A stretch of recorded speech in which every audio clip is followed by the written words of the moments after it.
Hey y'all, welcome to another edition of Storytime with Kelly, Willie, Rowe.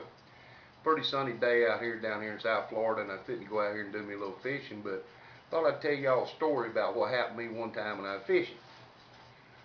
Me and my little brother, this before he won the lottery, me and him was out in the boat one time fishing up there in Alabama, and we was riding around there going pretty good. Our levels was right. We was catching some fish and everything. Come around this one point, and there's a boat launch there.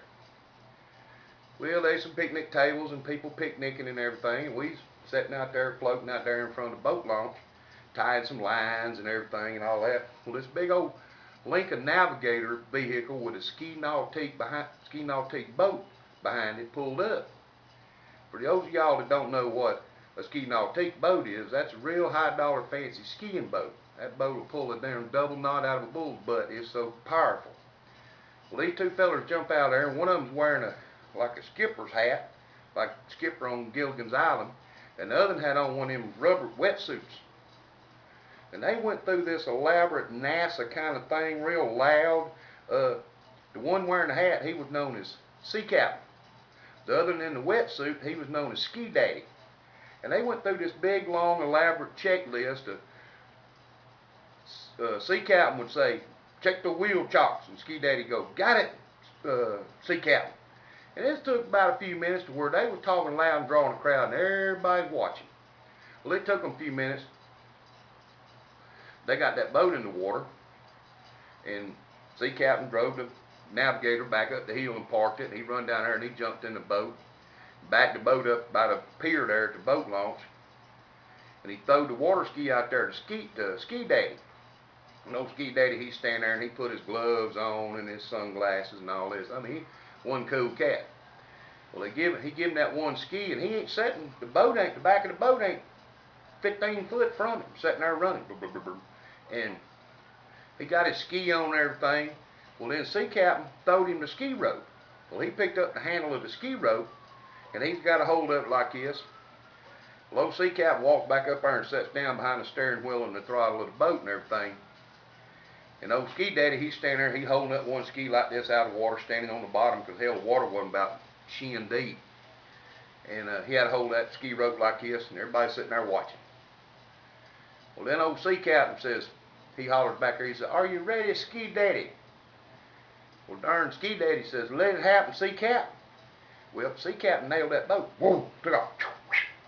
Well, those ski ropes are 50, 75 feet long, and they's 60 foot or 40, 60 foot of slack laying there in the water, just to go. And everybody's looking at each other. This old boy, he was committed now.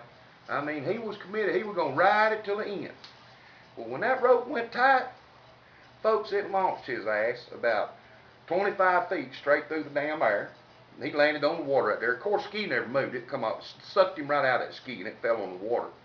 And everybody looking at this. Well, when he hit the darn water and everything, of course, he had the good sense to turn loose of the rope. But when he come up, boy, he hollered like a stuck pig, "My arms," and everything. Well, old Sea Captain turned the boat back around, come over there, and everybody just watching. Well, he's trying to get him in the darn boat, but every time he touched him, that old boy would holler like a stuck pig, "Oh, my arms." So what he finally wound up doing was he caught old Ski Daddy by the front of the darn life jacket right here, the ski vest, and he just kind of drove the boat and Ski Daddy holding him down here like this to the shore, pushed him up on the shore. And then he parked the boat and come over there, got the Navigator back down there, and it was quite an ordeal for him to load him up in the back of that Navigator, as bad as that old boy was hollering and everything. And then he trailered that boat and took off. These are just some of the things that happen to me when I go fishing. Well, move forward here for about the last, up to a few weeks ago, for about a year and a half, I've been living down in Key Largo in a campground, working at a power plant down there in Homestead. Well, I was living in a campground, Pelican Cay Campground, nice place, give it a try if you ever get it. You got a chance to go to Key Largo. Well, it's owned by this lady named Suzanne. Suzanne is a living hoot. I'm telling you, if you ever get a chance, go down there and meet Suzanne. She is one of them kind of people. But anyway, me and some friends of mine, Eliza and Randy Marino of Kansas City, we was all sitting out there, had an off night, and we was sitting out there cooking and having a few drinks and everything, you know. Suzanne come walking up, and she done had her a few drinks and everything. Well, it was getting cool. It was fall of the year. Well, in the fall of the year down there in the Keys, man, them big old bait shrimp start running. And Susanna's telling us, oh, the shrimp's going to start running here in just a little while and all this and everything. We was like, yeah, we're going to go out there and maybe dip us up some. She said, man, Susanna's like maybe 58, 60 years old. And she's like, yeah, them shrimp out there's big. They are real big. They're 3 wrinkle big. Big as 3 of the wrinkles on your hand. Well, me and Randy and Eliza like to fell out of the damn chair trying to find out and figure out exactly what point in time in your life does a wrinkle become a goddamn unit of measurement. So we couldn't get straight out of Suzanne. She failed to see the humor in it. I guess it's just part of her everyday dialogue.